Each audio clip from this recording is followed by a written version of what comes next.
The Honda CRF450RL. Is this the unicorn bike that straddles the enduro and dual sport categories? We think so, at least in most respects. Are you interested in the Suzuki DRZ 400 because you want more power, lighter weight, better suspension without paying too much more? The CRF450RL fits the bill.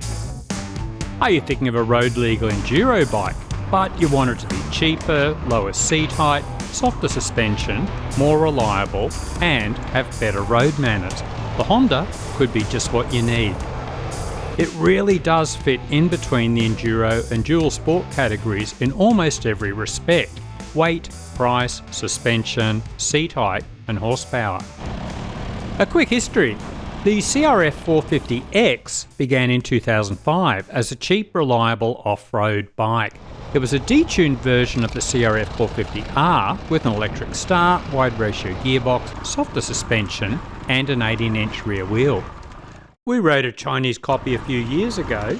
It was a pleasant surprise. Our summary? It felt like a DRZ 400 on steroids.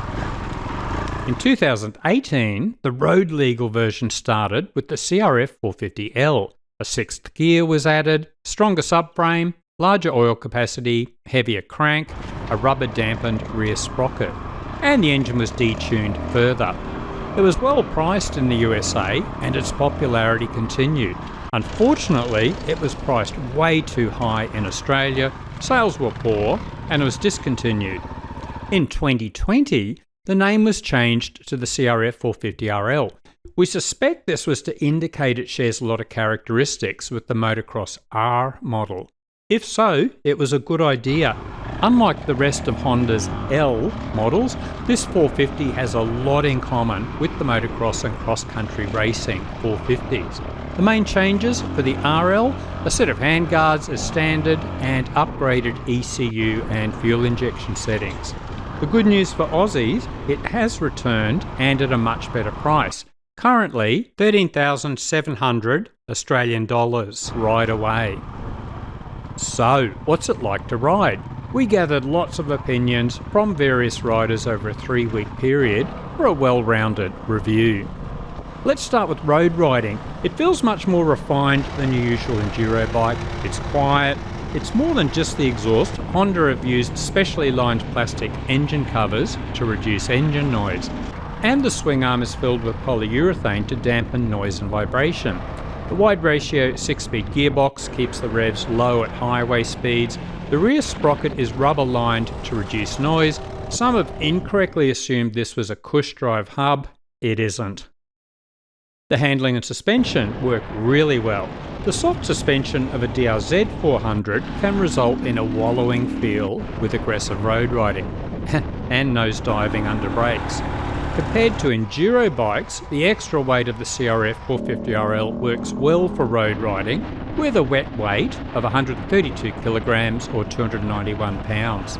The LED headlight is actually quite bright and has a very precise beam, something we have never seen on motorbikes in this class. What didn't work well for road riding? The seat. It's your standard plank of wood. Within 30 minutes, the monkey butt will creep in. Like most fuel-injected off-road bikes, the throttle can be quite snatchy at lower revs. Some riders don't mind this. We do. Investing in a G2 throttle tamer is a great idea.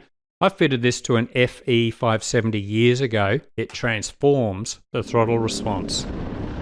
Off-road riding? On open trails, it was a pleasure to ride. We got to ride it back with a DRZ 400 and it was better in almost every way. Considerably more power across the rev range, much better suspension. We initially found it a bit firm, but we reduced the compression settings and it worked great. A lot quieter, especially the exhaust noise. Up to a certain point, the engine feels very similar to its enduro cousins. Fast to rev, plenty of grunt into the mid-range. It's only when you get to the higher revs you really notice the engine has been detuned for more reliability and dual sport characteristics. Even though it's clearly not an enduro bike, we were keen to try the CRF450RL on tighter single track. We did start to notice the extra weight here. It was still surprisingly capable in wet, muddy conditions, but you won't be throwing it around like its 4-stroke Enduro cousins. First gear did feel a bit tall, but then the gear ratios are wide enough to gear it down for dirt riding and still avoid excessive revs for road riding. The snappy on-off throttle response did start to annoy us on slower trails. Again, the G2 throttle tamer would solve this easily. There are plans to buy this. We will eventually report on the results in the pinned first comment of this video. Apparently, earlier CRF450L models were prone to stalling easily. The revised ECU N2021 was apparently the fix for this, but we have no way of comparing the two models. However, we did occasionally stall the engine in slow terrain. A lot of CRF450L owners say the Vortex ECU transformed their Hondas. The owner of our RL is going to fit a Vortex, so we'll report on this eventually in the pinned first comment. We also noticed the heavy clutch pull on slower tracks. Some owners have fitted the XPR clutch actuator arm to make the clutch much softer.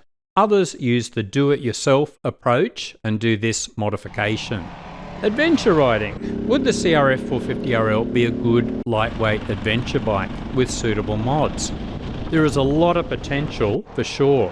The gear ratios, lack of vibration and suspension are ideally suited. The power characteristics are great too, with the possible exception of that snappy throttle response.